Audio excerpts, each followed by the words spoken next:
Hagamos democracia. Hagamos democracia. Su palabra, nuestra palabra, en plena libertad.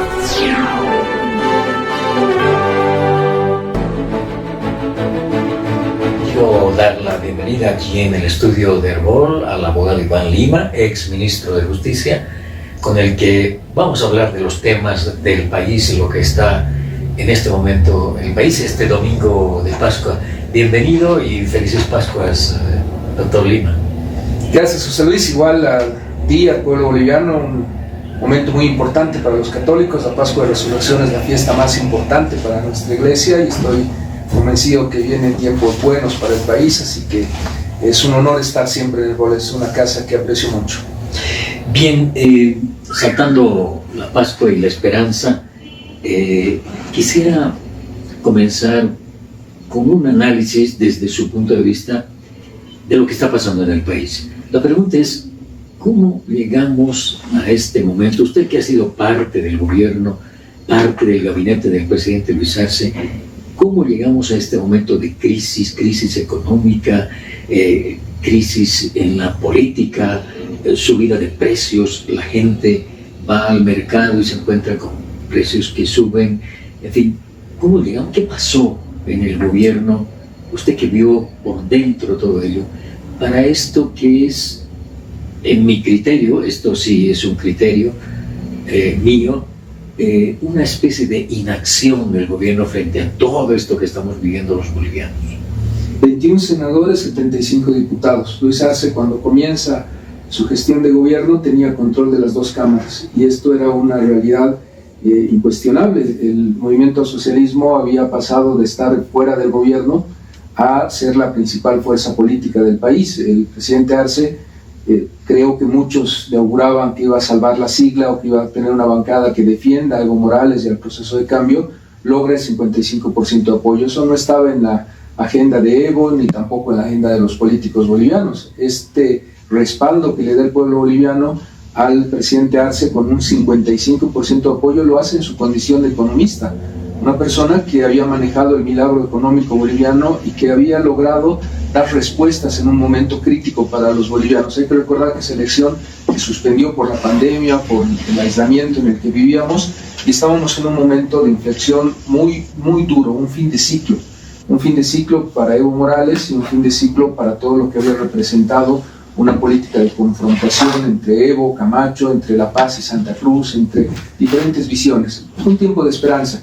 David en su discurso inicial dice muy claro que el ala izquierda y el ala derecha son la única forma que un cóndor puede volar y creo que había una esperanza muy fuerte en ese momento. ¿Qué ha pasado estos 5 años? Me dices que un presidente que tiene 55% de apoyo solo tenía 25% del Parlamento.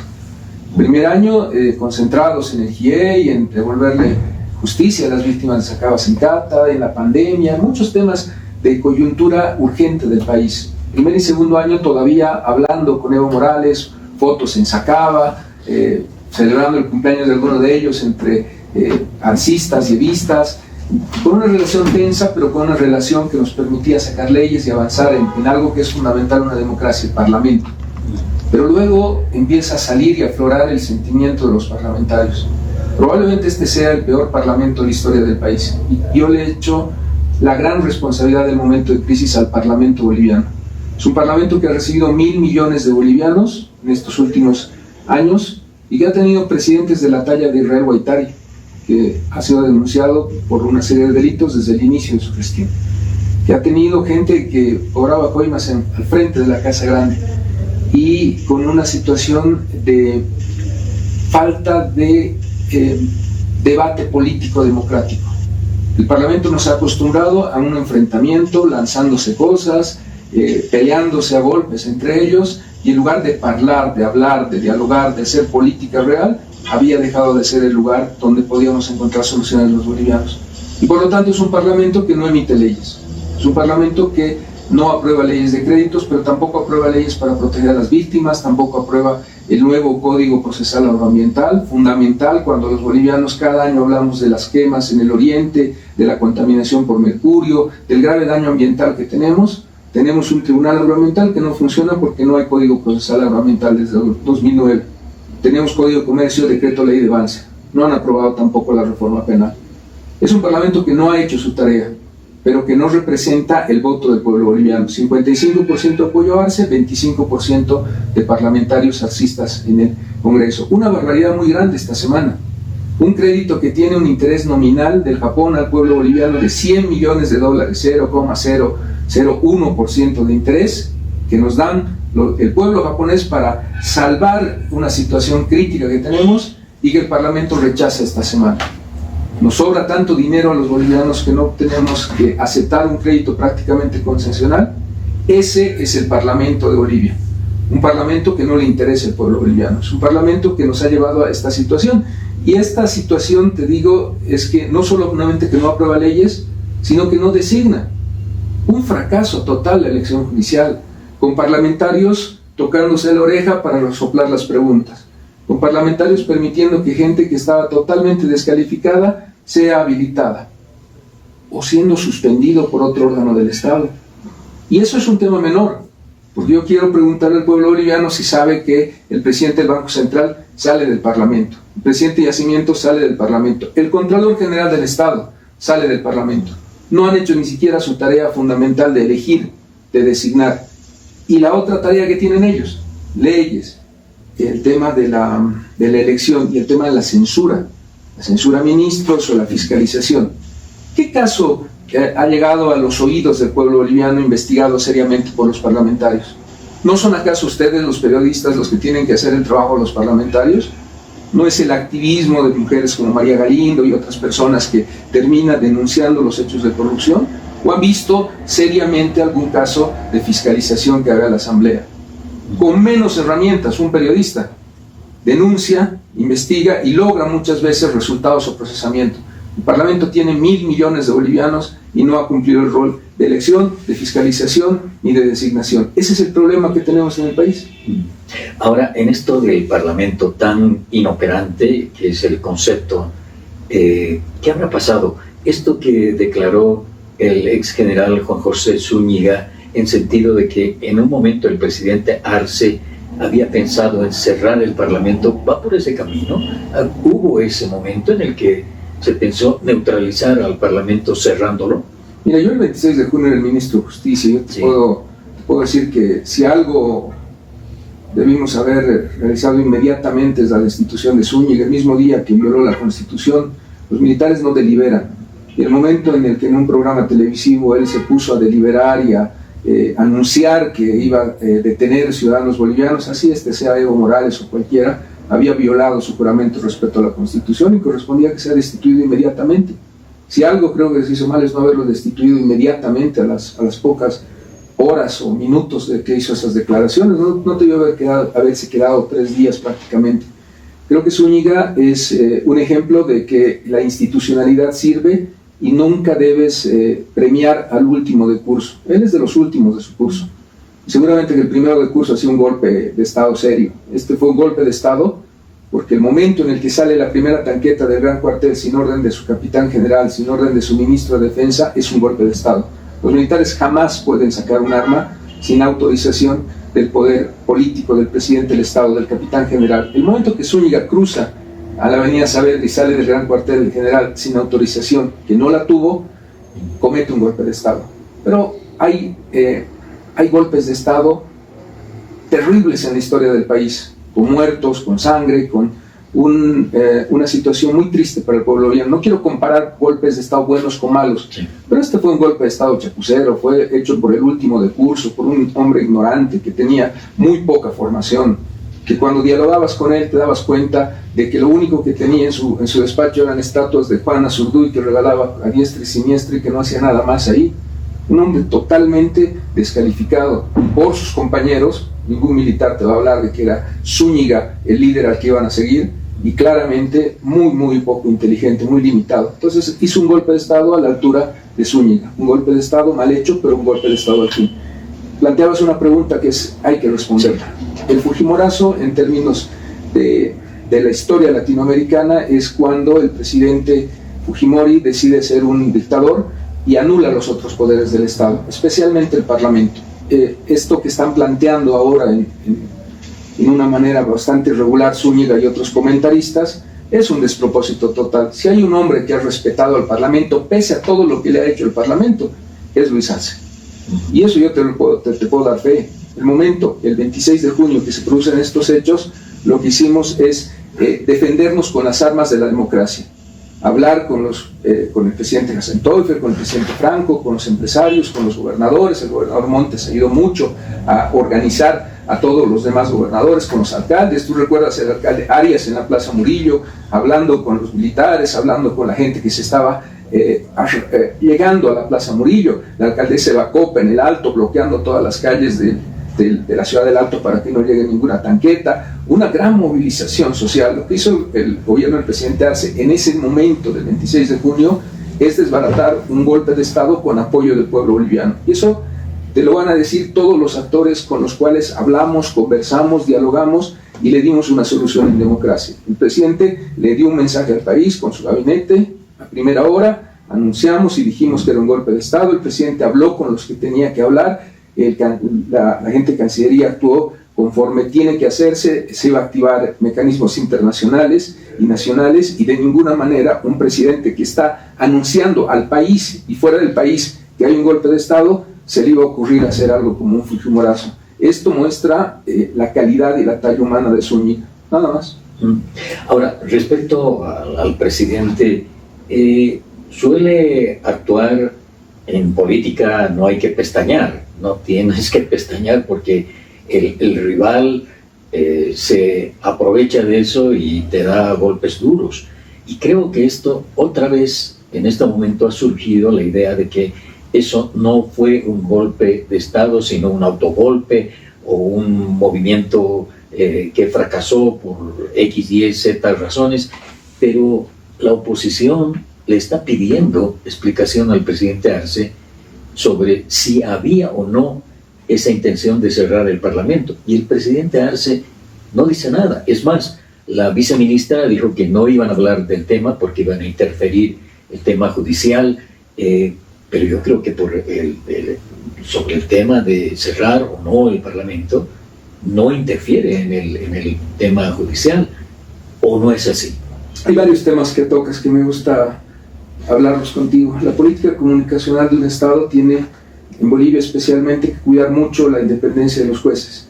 Cuando habla el presidente en un caso que está en los tribunales, que está siendo juzgado, hay dos procesos, uno que inició el mismo día, que yo lo conversé con el fiscal departamental. Alaves se portó muy bien ese día, inició de oficio la acción penal porque era un delito lo que ocurría, había un golpe de Estado. Es uno de los casos. Ahí Zúñiga está detenido, hay varios militares que están detenidos, que se está investigando y que se ha seguido un debido proceso.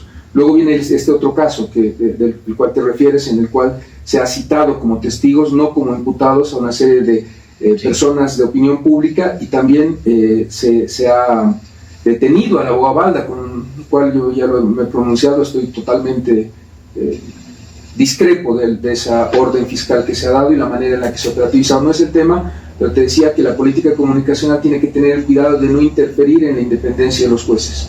Creo que ese es un problema que tenemos en la política. Si el presidente o el Estado habla en un caso que está en tribunales, la siguiente crítica va a ser: ¿qué están haciendo ellos hablando de un caso que está todavía por decisión del juez? No están afectando la independencia del juez. Hay que tener cuidado en eso. Comparto, y ese es el segundo elemento, que hay que ser muy contundentes. El presidente Arce en ningún momento determinó que se iba a cerrar el Parlamento, ni dio la instrucción a ninguno de sus ministros que operemos de esa forma. Creo que eso para la historia tiene que quedar muy claro. El presidente Arce es un demócrata que salió a defender la democracia y estuvo dando la cara en todo ese momento. Yo te lo ratifico, es un golpe de Estado, le he puesto el nombre chapucero, mal llevado por un inútil que era el comandante de ejército, pero fue un golpe de Estado.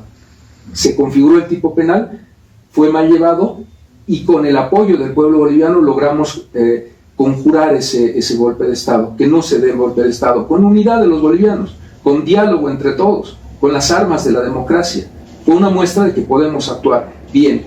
Después de eso, darle importancia a un tipo de tercera calaña, de tercera categoría, que la historia lo va a mostrar como lo que es, no tiene importancia. Yo te digo, ahí también estuve junto al presidente en la primera conferencia de prensa, y en la segunda yo me fui a mi casa, porque ya había visto que eso no era un golpe de Estado con la contundencia de los golpes de la historia boliviana. Era algo que ya estaba controlado, que la fiscalía había actuado, que el general Aguilera lo había detenido, y había que ya ir a descansar y ya no darle más importancia. Yo no pensaba que teníamos que volver a hablar del tema porque era algo que no pasó de una anécdota de un hombre completamente inútil como Zúñiga. Los gestos también significan algo, Iván. Ese día lo vimos en la fotografía que se sacó con todo el gabinete, lo vimos detrás, ahora me dice que se fue a su casa. Todos esos gestos configuraban un panorama en el que uno podía deducir, no concluir, sino deducir que algo había que no estaba funcionando ahí en ese gabinete. Mira, yo tengo la firme convicción de que he sido absolutamente leal con el presidente y hasta el 26 de septiembre del año pasado he trabajado con él con un compromiso muy grande, pero a partir de ese momento, lo he dicho ya públicamente, empecé a tener y a mostrar divergencias con mis colegas de gabinete. No me gustaba la idea de hacer crecer algo que para mí ha sido una cosa burda, el golpe de Estado del 26 de junio, un tema que había que pasar página. Pero luego empezaron a surgir otros temas que lo he dicho claramente. Este tema de Sabsa y Dambol ha sido un tema en el que con Montaño casi tuvimos discusiones muy amargas y muy fuertes, que me parece que desgastaban la relación. Un gabinete tiene que ser íntegro, tiene que tener a los 17 ministros pensando igual. Yo no soy del movimiento al socialismo, yo no soy militante del movimiento al socialismo, y no es apropiado que en un tiempo electoral, en un tiempo en el que el gabinete y el presidente tienen que pensar con mente electoral y política, además de la conducción del Estado, esté de ministro de Justicia alguien que no pertenece al movimiento al socialismo. Yo no soy miembro del movimiento al socialismo y me pareció que ya era oportuno dar un paso al costado y no ser parte del gabinete.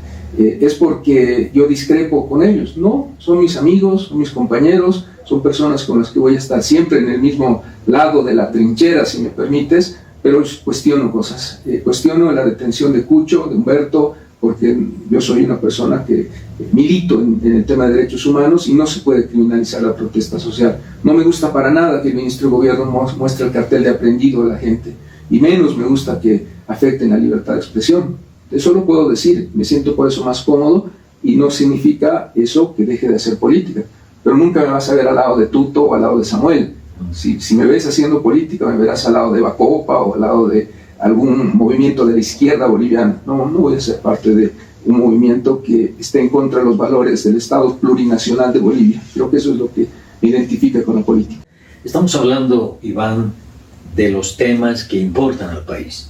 Y un tema que importa al país es el tema de lo que ha hecho el gobierno del presidente Luis Arce en el plano económico, en el plano de proyectos que tiene, todos a largo plazo. Es decir, en este momento la población tiene una especie de crisis cuando va al mercado, cuando va a la tienda, los productos suben de precio, esa es una realidad. Un dulce que costaba 2 bolivianos con 50 centavos, hoy se compra en 5 o en 6 bolivianos. Han subido en la mayoría de las capitales de departamento el precio de los pasajes, del transporte. Hay una serie de cosas que no sé a qué atribuir. Cuando escucho al presidente, a los miembros de yacimientos petrolíferos fiscales bolivianos, hablar de Mayaya, que Mayaya, que Mayaya, y cuando nos dicen a los periodistas que esos proyectos de la búsqueda de gas son a largo plazo, 5, 10 años, pienso, ¿por qué se utiliza eso? Pienso cuando le escucho al presidente decir la industrialización, vamos a cambiar la importación de productos por la industria boliviana, también es un proyecto a largo plazo. Y ya no falta mucho para llegar al 8 de noviembre de este 2025. No sé si habrá nuevo gobierno, pero el presidente insiste en que puede haber una reelección e insiste, aunque sea con otro candidato, en que el MAS del presidente Arce va a ganar la elección. ¿Hay una falta de conexión con el diario vivir de la gente del presidente Arce? ¿O qué es lo que pasa?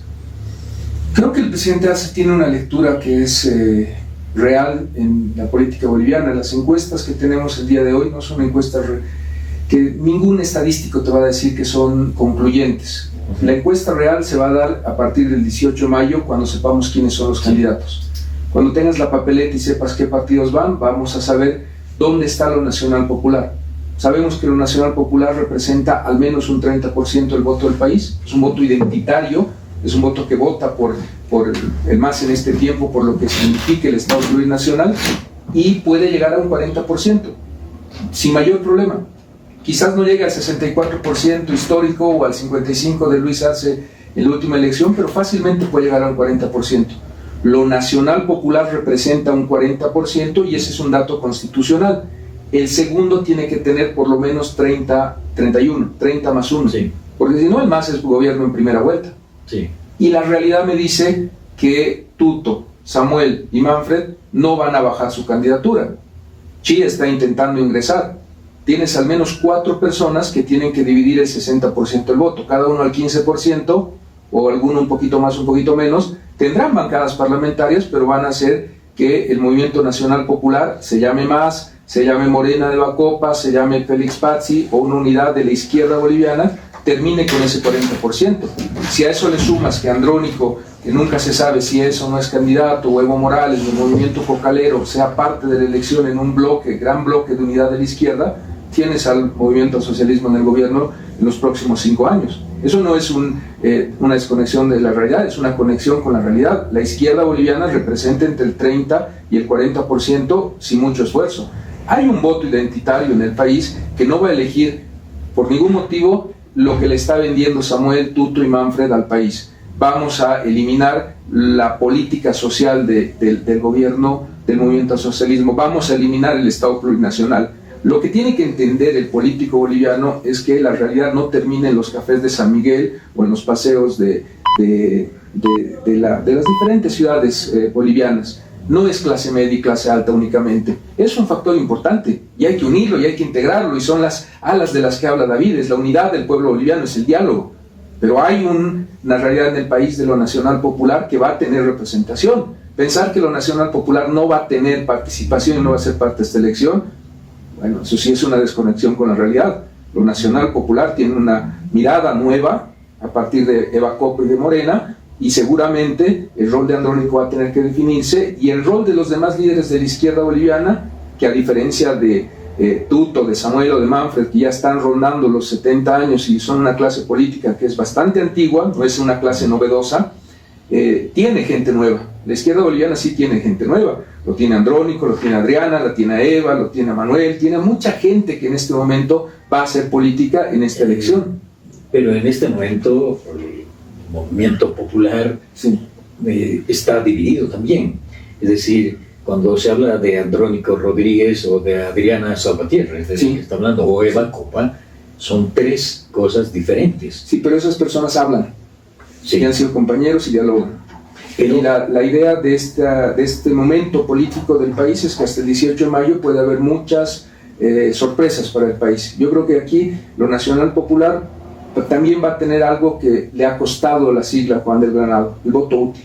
El más fuerte del Movimiento Nacional Popular va a terminar siendo el que lo represente, y el país va a votar por ese líder que le dé certeza y certidumbre al país. Es un análisis, por eso te digo que no es una desconexión de la realidad del presidente Arce, decir que el Movimiento Nacional Popular, el movimiento de la izquierda boliviana, va a tener una voz en las próximas elecciones. Pero tocabas un punto que es fundamental y que es lo que le interesa al país. ¿Qué vamos a hacer? ¿Por qué estamos así? Disculpa que vuelva al tema del Parlamento, pero tenemos una serie de leyes que podrían activar, movilizar la economía, el turismo, el desarrollo del pueblo boliviano, que no se están aprobando en la Asamblea. Hay leyes importantísimas presentadas en UDAPE por el Gabinete Económico, por el Ministro de Planificación y Desarrollo, por todos los ministros. No solamente son los créditos, son más de 50 leyes para activar la economía, para premiar a los innovadores, para mejorar el sistema tributario, para lograr que el país avance de una manera eficiente. Todos sabemos que el país está en los ojos del mundo por el salario UNI. Que la BBC te diga que un país donde hay que ir en Sudamérica, en relación al resto de los países, es Bolivia. La cantidad de recursos que podemos generar con el turismo, lo que está pasando con la agroindustria cruceña, que pese a todos los problemas está generando economía y que tiene que tener una respuesta del Parlamento, es pues una realidad y que no nos podemos cegar. Lo hemos hecho a medias. Hemos estado en diálogo permanente con CAO, con CAINCO, con todos los agroindustriales, porque el Parlamento no quiere sacar la ley que regule la biotecnología en el país. Es una ley que tuvieron que sacar en el 2009 y hemos tenido que ir superando el tema mediante decretos supremos y mediante un trabajo con el sector privado. Si tuviéramos un Parlamento en serio, tendríamos un mayor desarrollo en lo que le está trayendo dólares al país para que esos precios y esa inflación y ese problema económico no se dé. Porque no tenemos un Parlamento traba, tranca, que no piensa en el país, que no ayuda al desarrollo. Me decías un tema que es fundamental, la subvención. Le planteamos al país debatir esto con un referéndum, no tuvimos el respaldo institucional. No voy a entrar al tema de que el pueblo boliviano, cuando Evo Morales dijo que tenía que levantarse la subvención, prácticamente lo saca Evo Morales. Ha sido la crisis más fuerte de Evo Morales cuando se tocó el tema de subvención. Subvención es algo que tenemos que debatir y que todos los candidatos nos tienen que decir qué van a hacer, porque finalmente lo que quisimos hacer como referéndum lo vamos a vivir ahora en agosto, porque todos los candidatos nos van a tener que decir la verdad. Quiero que Manfred nos explique a los bolivianos cómo es que va a traer el litro a 5 bolivianos y cómo Samuel en 100 días va a lograr arreglar el tema de la distribución de combustibles. Tuto no ha dicho todavía claramente qué va a hacer sobre los combustibles, pero estamos hablando de que el país tiene que tener, y va a tener esta vez, ojalá que haya debate obligatorio entre los candidatos, cifras, datos, preguntas. Yo lo que te digo es que yo no comparto que Yacimientos Petrolíferos Fiscales Bolivianos tenga 8,000 personas y tenga más de 100 comunicadores. Creo que eso no puede darse en un estado. Que tengas una entidad tan pesada como Yacimientos que no esté haciendo el trabajo que tiene que hacer para los bolivianos, porque no explora Mayaya, contratan a una empresa que sabe hacer exploración y que sabe perforar pozos. ¿Qué está haciendo Yacimientos? Esos son el tipo de preguntas que tenemos que hacernos. ¿Resulta que en Yacimientos todos los parlamentarios y dirigentes sociales tienen un cupo? ¿O resulta que tenemos a los mejores ingenieros petroleros del país y de la región trabajando para que la industria avance? ¿Qué ha pasado con Petrocontratos? ¿Por qué tenemos a los gerentes de empresas petroleras juzgados todavía hasta ahora desde la época de Evo Morales? ¿Por qué tenemos esos juicios que nunca avanzan? Yo te lo cuestiono. Yo no he estado de acuerdo con seguir ese juicio de Petrocontratos y me ha costado muchos problemas, pero eso retrae la inversión. ¿Qué gerente de Repsol o de Petrobras va a venir a Bolivia si estás juzgando a su gerente hace más de 20 años? O sea, son cosas que tenemos que empezar a debatir para lograr lo que tú dices. Que no sea Mayaya un sueño, que la inversión, que llegue la plata para hacer el desarrollo hidrocarburífero, llegue pronto. Bolivia no puede ser el último país en inversión. Si otros países reciben 20,000 millones, nosotros no podemos estar recibiendo 200 millones. Eso está mal. Y eso es lo que vamos a escoger los bolivianos con cara a la elección del 17 de agosto. Bueno, y disculpe que vuelva al tema de los candidatos. Sí. ¿Será en el movimiento popular hay la posibilidad de Evo candidato, que creo está cerrado? Es inconstitucional esa posibilidad. No puede ser. Está la posibilidad del presidente Arce u otro miembro del MAS. Y está la figura de Andrónico.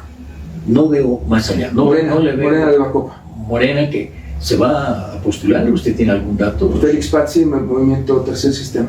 Sí. Son las 4 fuerzas de la izquierda. Pero hablo de candidatos. Sí, claro. Eva Copa lo dijo junto al gobernador de Chuquisaca, Damián Condori, que Morena está presentando candidatos en mayo.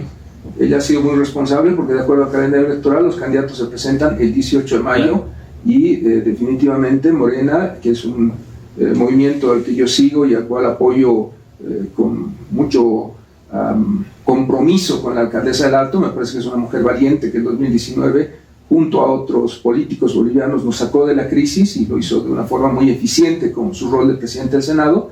Está liderando, pero ella ha sido muy clara. Ella no es ni caudillo ni propietaria de un partido. Morena es un movimiento que busca la renovación de la política boliviana y está haciendo un diálogo permanente con las diferentes fuerzas políticas del país y los diferentes líderes, alcaldes, rectores, jóvenes, para buscar la renovación de la política boliviana. Tengan la seguridad que Morena va a tener una representación política en el futuro del país, en este proceso que ha iniciado, porque ha hecho la tarea que Mesa no hizo en todo el tiempo y muchos políticos no han hecho. Se fue a la calle, reunió las firmas y tiene la personería jurídica. Es un actor político en este momento. ¿Y Eva Copa podría ser candidata a la presidencia? Eva Copa no es la líder más importante de Morena, pero lo ha dicho ella muy claro, no es ni la caudilla ni la propietaria. Morena es un movimiento nacional que busca la renovación de la política y cree mucho en la democracia interna del partido.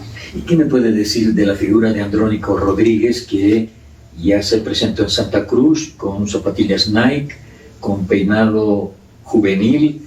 Estuvo en España hablando con el ala de Podemos, que es la izquierda española, con el partido, digamos. ¿Qué me puede decir de renovación? Le puedo decir que Andrónico representa la renovación de la política, a diferencia de candidatos como Tuto, Samuel o Manfred, que vienen haciendo política hace más de 40 años en el país, mucho tiempo. Andrónico representa la renovación de la política boliviana y representa lo que queremos los bolivianos. Representa un discurso moderado, dialogante, que permanentemente ha estado con ese parlamento que usted le digo, lo cuestiono tanto, sentado en la mesa de diálogo, con una agenda desde la presidencia y el Senado que ha tratado, igual que el ministro de Justicia, de proteger a los niños, con una agenda por los niños en la protección de leyes y con un liderazgo propio. Cuando se quiere hacer política, hay que hacer política. La política del Twitter, desde los Estados Unidos, o desde el X, o desde el Facebook, puede ser interesante para ese pequeño círculo burbuja que tienes, pero es diferente hacer política en el Chapare con Evo Morales, como lo está haciendo Andrónico. Con respeto, yo lo he dicho, no hay por qué insultarnos, los políticos y la gente del país nos exige eso: altura, respeto, diálogo. Andrónico representa la renovación en la política boliviana también.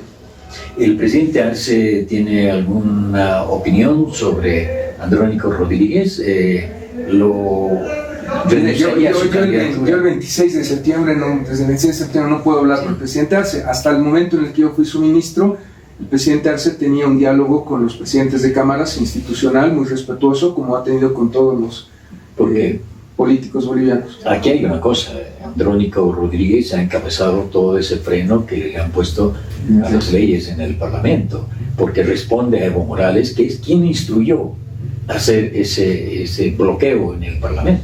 Sí, pero la verdad le digo una cosa que es fundamental en este momento: el político que siga viendo con el retrovisor y dirigiendo al país mirando para atrás no va a ser la política que el país quiere. Es un fin de ciclo.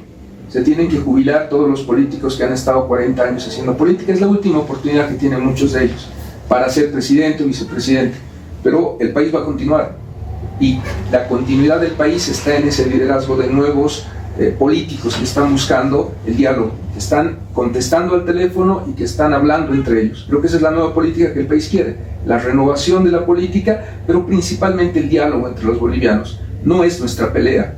La pelea entre el presidente Arce y Evo Morales no es la pelea de la nueva generación de políticos, es algo que va a quedar en el pasado.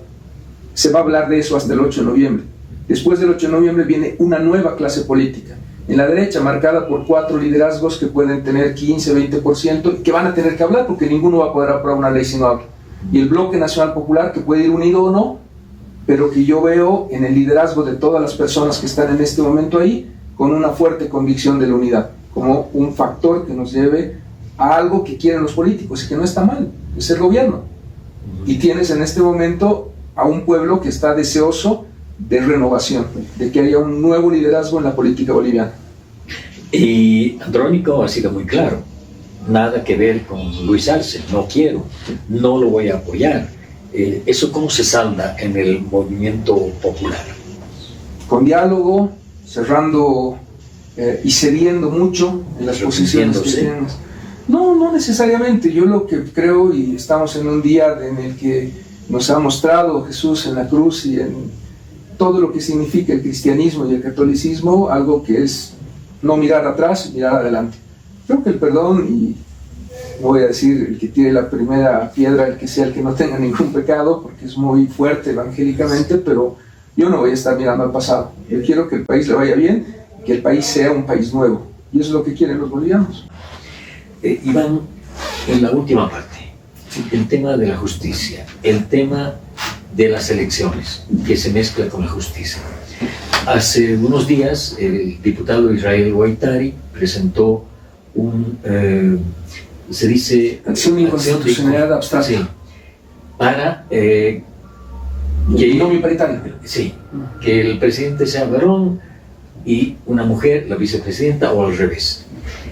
¿Esto puede detener las elecciones? ¿De qué depende? ¿Cómo se explica jurídicamente?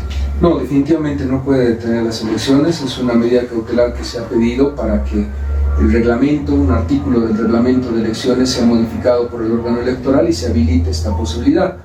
Mira, en términos constitucionales, el país ha avanzado mucho en la igualdad, en la equidad. Las políticas que se han implementado hacen que seamos el parlamento con mayor cantidad de mujeres en el mundo. También tenemos la mayor cantidad de magistradas. En muchos momentos hemos tenido el récord mundial de magistradas de altas cortes en el país. Me lleva al punto que tú señalas. ¿Qué está pasando con la justicia? El presidente Rommel Saucedo dijo que en 100 días iba a cambiar la justicia. Ya se le han cumplido los 100 días. No ha habido ningún cambio de relevancia o de importancia en este tiempo. Siguen desempolvando los proyectos que dejaron las anteriores autoridades, implementándolos un poquito lento, pero el tema de fondo viene con algo que hemos analizado en este programa, la prórroga, la autoprórroga. ¿Cuándo va a sacar el Parlamento la ley para convocar elecciones y elegir a los magistrados que quedan por elegir? Hay 4 magistrados que son elegidos en el Tribunal Constitucional y 7 en el Supremo, pero falta elegir 2 en el Supremo y 5 en el Constitucional. Hay 7 magistrados que se van a elegir por el próximo Parlamento. Este Parlamento no lo va a hacer. Hay una exhortación de las sentencias de los tribunales de Sucre que le dicen al Parlamento que de una vez saque la ley, que convoque elecciones. Y habría que preguntarle a Omar Yucra, a Andrónico Rodríguez, cuándo van a sacar la ley para regular las elecciones judiciales en Bolivia. Estamos ya en abril. Yo esperaba que inmediatamente saquen la ley para convocar elecciones judiciales en el país. Es algo que tiene el Parlamento, este Parlamento tan ineficiente, que es responderle al país. ¿O no lo van a hacer? Y si no lo van a hacer, ¿cuándo se van los autoprorrogados? ¿Se van con el próximo gobierno el 8 de noviembre? Es una posibilidad. El próximo presidente podría determinar que por decreto supremo se elija a sus reemplazantes y los manda a su casa. Un acuerdo de la clase política de estos 4 líderes que van a tener representación parlamentaria va a hacer que se vayan a su casa los autoprorrogados. ¿Qué piensan estos candidatos? ¿Qué piensa la izquierda, la derecha sobre la justicia boliviana? Yo te lo digo con total transparencia. Los caminos que se han dado recientemente en Argentina, en España, en todos los países, muestran una profunda crisis del órgano judicial a nivel regional, a nivel mundial. La elección del que va a decidir, del que va a interpretar la Constitución, cada vez es más complicada. Ve los conflictos de Trump con los jueces federales y la manera en la que se han nombrado jueces en la Corte Suprema. Estamos en un momento histórico para los poderes judiciales, y claramente lo que nos pusimos de acuerdo todos los expertos en derecho judicial, estamos actualizando el Tratado de Derecho Judicial Iberoamericano, es que la elección de voto popular boliviana o la elección de México, que ahora está siguiéndonos los pasos, son lo peor para la independencia judicial. Si hay algo en consenso es que no puede haber elecciones judiciales. Por eso es un contrasentido. Yo le digo al Parlamento, ¿cuándo? En elecciones judiciales, pero también digo que no son buenas las elecciones judiciales. Por lo tanto, tenemos que pensar en esto de reformar la Constitución, eliminar la elección de voto popular, pero ya tomar una determinación sobre los jueces autoprorrogados y responder al país qué va a hacer cada uno de los líderes políticos. Ese es un primer punto que me parece que es fundamental.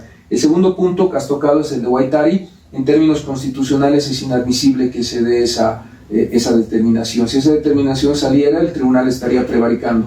No es admisible que pueda pedirse binomio hombre-mujer en el cargo de presidente y vicepresidente. No lo dice la Constitución, no lo dice ninguna ley, y el Tribunal Constitucional es un legislador negativo, expulsa, no crea derecho. El que crea derecho y el que tiene que aprobar la ley es el Parlamento. Ellos no pueden crear ley, no pueden crear derecho. Y te recuerdo que el Tribunal Supremo Electoral, en los diálogos interpartidarios, planteó la posibilidad de una ley paritaria. Si no hay la ley, el tribunal no puede actuar. Si lo hace, si otorga una medida cautelar, si sigue a Guaitari, va a cometer prevaricato. Eso no está en ninguna norma jurídica y por lo tanto es algo que no puede resolver el tribunal. Permíteme cerrar la idea con una denuncia que se está haciendo de forma permanente. Aparentemente quien está impulsando este tema de Guaitari sería gente vinculada, relacionada con actores políticos que tienen determinados intereses. Hagamos un análisis hipotético. Se hablaba mucho de que en el partido de Tuto Quiroga el candidato a vicepresidente era Branco Marinkovic o algún líder cruceño, hombre. o que Manfred Reyes se iba a llevar a Medrano, cruceño, varón, hombre, o que Samuel Doria Medina no tenía pensada a una mujer como candidata, o que en el mismo movimiento del socialismo podía repetirse Lucho David. Todo eso queda sin bases y tiene que ser una mujer la que sea parte de ese proceso. Y quiero decirlo claramente y enfáticamente porque lo he hablado con la alcaldesa del Alto. La alcaldesa del Alto no va a entrar como una imposición a un binomio. Ella va a entrar por sus méritos, porque es una líder nacional y si tiene que ser candidata en un binomio lo hará por sus méritos, no por una obligación que consideramos que es inconstitucional, ilegal y en prevaricato. Eso tiene que quedar claro. Ella no ha estado, y te lo digo y te menciono el nombre de Bacopa porque hay muchas mujeres que están en este momento haciendo política, pero llegar a ese puesto, presidente, vicepresidente, requiere tiempo, requiere oportunidades y son muy pocas las que podrían llegar a ese rol. Tenemos que trabajar más para que la mujer sea parte de ese binomio y los bolivianos tengamos, ojalá algún momento, presidenta mujer y vicepresidenta mujer, pero hay intereses políticos. Este tema de Israel Guaitari no es que lo lleve el mejor constitucionalista boliviano y el líder político de la equidad de género. Él ha tenido políticas muy duras en contra de esto y tenemos que determinar los bolivianos quién está detrás de Guaitari en esta intencionalidad que claramente tiene que haber algún político en esto. Aquí hay el tema de la preclusión. El vocal Francisco Vargas dijo que presentaron un proyecto de ley para esto de la preclusión, no de la preclusión, sino del binomio varón-mujer, mujer-varón, pero que en el Parlamento no se ha aprobado todavía otro proyecto de ley para la preclusión. ¿Qué es la preclusión primero? Y si se podría dañar las elecciones con ese tema de volver atrás con el asunto de la preclusión. La preclusión es que no se puede retroceder cuando el tribunal decide. Si el tribunal decide, por ejemplo, aprobar su reglamento, no debería retroceder para aprobar nuevamente el reglamento por una acción constitucional. Es una prueba de fuego. No solamente el recurso que se ha presentado ya por Guaitari, sino un recurso que está presentado o está presentando Gualberto Cusi, sí, el aliado de Tuto Quiroga. No sé si Tuto Quiroga quiere parar las elecciones, pero Gualberto Cusi, que es su aliado, plantea que una posibilidad, ¿no? Está planteando que los pueblos indígenas tengan una mayor representación conforme a la Constitución. Por eso te digo que creo que hay que tener centralidad en el tema. El principio de preclusión dice que no puedes retroceder en etapas ya cumplidas. Si das el paso 1, das el paso 2, no puedes volver al paso 1. Tienes que seguir con el paso 3 y el paso 4 y no se puede retroceder en materia electoral. Sí. El Tribunal Electoral es un órgano del Estado que tiene independencia igual que el judicial. Cuando el doctor Hasenteufel y los 6 vocales que conforman la sala plena deciden algo, nadie puede cambiar esa situación. Eso choca con una sentencia, Gadea Mantilla, Nicaragua, recientemente sobre reelección. La Corte Interamericana dice que cuando se viola derechos humanos y garantías debe haber un recurso judicial efectivo que solucione un problema electoral. Pero también la Corte Interamericana dijo que no puede interferir el calendario electoral. Se puede presentar amparo, pero no puedes tomarte los 40 días o los 2 años que se toma el tribunal. Van a tener que resolverlo en 2 o 3 días. Es compatible el sistema, pero el principio de preclusión te garantiza que las decisiones del pueblo en el momento del voto sean irrevisables. Cuando los bolivianos vayamos a votar el 17 de agosto, ningún juez, ni tribunal, ni autoridad de ningún tipo puede cambiar el voto del pueblo boliviano. Ese es el principio fundamental de la preclusión. Ese es el momento estrella de la preclusión, que el resultado sea definitivo. Pero llegaremos al 17 de agosto, a las elecciones, porque ahí está el Tribunal Constitucional Plurinacional, que es una especie de suprapoder, por lo que se ha visto que ha hecho, por ejemplo, con las elecciones judiciales parciales. Están los 5 miembros del Tribunal Constitucional autoprorrogados, es decir, lo voy a plantear así, es un peligro el Tribunal Constitucional. Mira, yo la verdad te digo, hay muchos errores que se han cometido. Cuando un juez arbitrario actúa, que creo que ha habido algunos momentos de arbitrariedad, es porque las partes, los políticos, el Parlamento en este caso, hace mal su trabajo. Cuando el Parlamento emite normas inconstitucionales, le da la oportunidad al tribunal de corregir y volverlas constitucionales. El problema ha sido que ha habido un mal diseño desde el Parlamento de la elección judicial, lo cual ha permitido que la gente reclame vía amparo y se pueda dar una interrupción del proceso por decisiones mal llevadas de parte de la Asamblea. Cosa diferente ocurre en este caso. Yo creo que el liderazgo de Hassan Teufel y de los demás vocales del órgano electoral es fundamental. Yo he revisado con mucho detenimiento todos los reglamentos y son constitucionales. El reglamento de alianzas que han aprobado no solamente que es constitucional, sino que nos va a superar muchos problemas que ha habido en la política boliviana. Está muy bien realizado y es fruto de gente que ya tiene institucionalidad. Uno de los vocales, Gustavo Ávila, está 27 años en el órgano electoral y hay otros que vienen con mucha trayectoria, que ya han vivido más de 22 elecciones, ya tienen todas las reglas y yo no creo que ellos estén generando algún vicio de inconstitucionalidad. Por eso ves que tienen que ser Guaitaris, Gualberto, otras personas las que traten de presentar acciones al tribunal.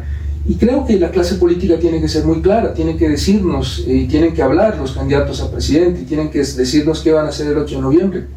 Si van a tolerar alguno de ellos algún abuso o arbitrariedad de los jueces, porque los jueces actúan en función a la debilidad o a la fortaleza de la clase política.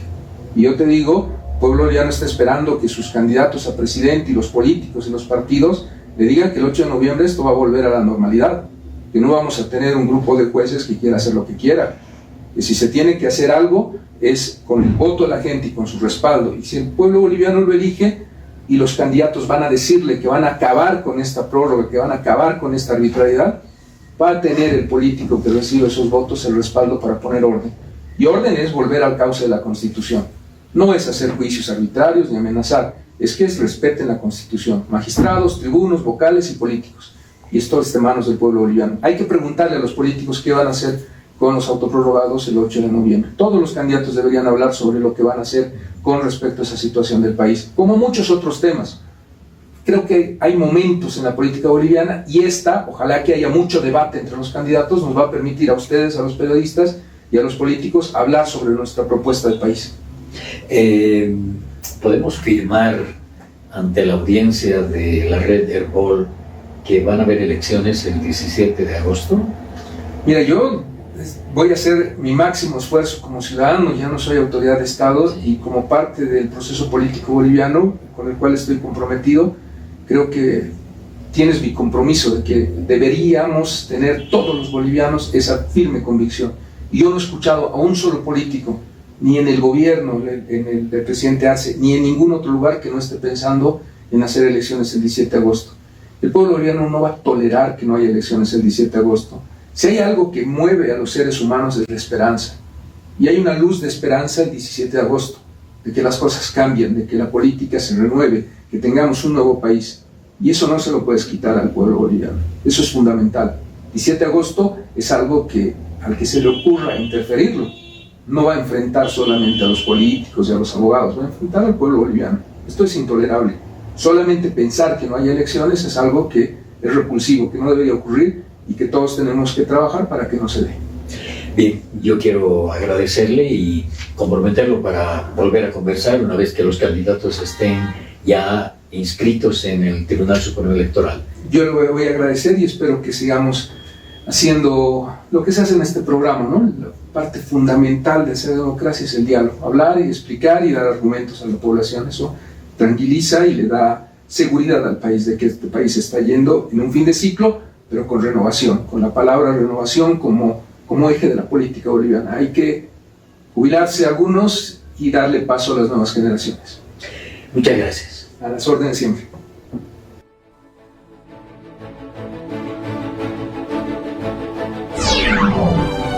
Hagamos democracia. Hagamos democracia. Su palabra, nuestra palabra, en plena libertad.